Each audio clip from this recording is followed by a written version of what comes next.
Israeli officials have told so many lies since October the 7th with so little pushback from the media that it's hard to keep up. So here from Zeteo is the first in a new segment we're calling Debunked. The top 7 lies about Gaza debunked. Lie number 1. There was already a ceasefire on October the 6th and Hamas broke it. You see it said everywhere by Benjamin Netanyahu, by Hillary Clinton. They all say it, and yet it's completely false. Just 2 weeks before October the 7th, Israeli airstrikes hit Gaza for the 3rd day in a row. And on October the 4th, Gaza Strip protesters received bullet wounds to ankles, medics report. Does that sound like a ceasefire to you?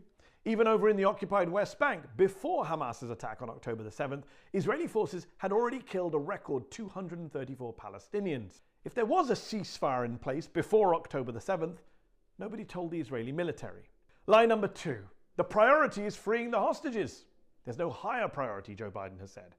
And yet, last month, Israel's finance minister said bringing home the hostages is not the top priority.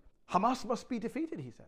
Wittingly or unwittingly, the Israeli military has actually killed more Israeli hostages than its soldiers have rescued. In fact, as one Israeli journalist recently tweeted, citing new reporting from an Israeli news website, 10 hostages were killed by Israeli airstrikes in Gaza, some even as the Israeli military had intel they were residing in the buildings that were targeted. The IDF reportedly killed their own citizens and then lied and said they died in, quote, Hamas captivity. But sure, it's all about the hostages. Lie number 3. 40 beheaded babies. How can we forget the most emotive and most offensive lie of this entire conflict? A lie that went viral and was repeated by the President of the United States, who falsely said he saw pictures of beheaded babies, even though there weren't any.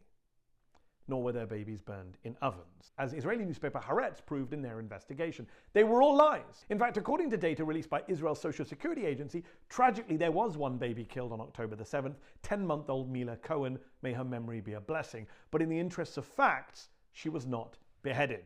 Now, one baby killed is one baby too many, a tragedy, a crime.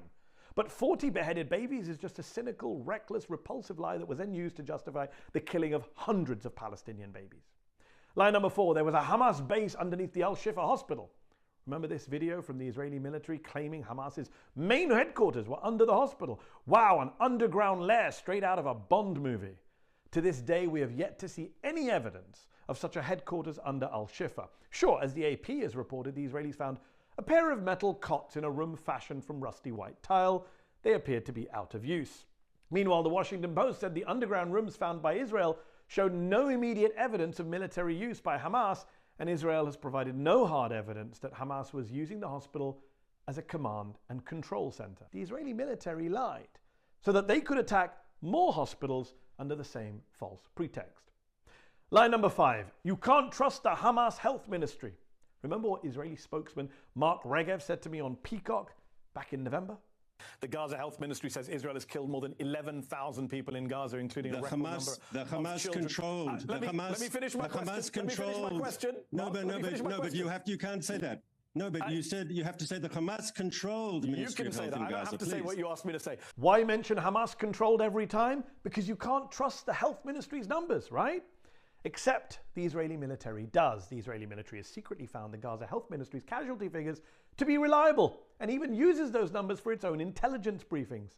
Oh, and the world's most famous medical journal, The Lancet, found no evidence of inflated mortality reporting from the Gaza Ministry of Health. Lie number 6, there is no hunger in Gaza. That is an exact quote from an Israeli defense official. And it's a lie, obviously. Ask the parents of poor Mahmoud Fatou, the 2-month-old baby who starved to death recently in Gaza. According to the World Food Programme, 4 out of 5 of the hungriest people in the world right now are in Gaza. And lie number 7, the Gazans getting killed today elected Hamas. They voted for them. Put aside for one moment the bin Ladenist logic that says if you vote a way I don't like, I get to kill you. It's just not true that Gazans elected Hamas. It's a lie. Half of the population of Gaza are kids under the age of 18. Most of them weren't even born when the last elections in Gaza took place nearly 2 decades ago. And even in those 2006 legislative elections, Hamas didn't win a majority of the votes cast in Gaza. So, again and again, the Israeli government and its supporters in the West tell brazen, shameless lies about the war. And so again and again, we must call out those dangerous and deadly lies, even if others in our media won't.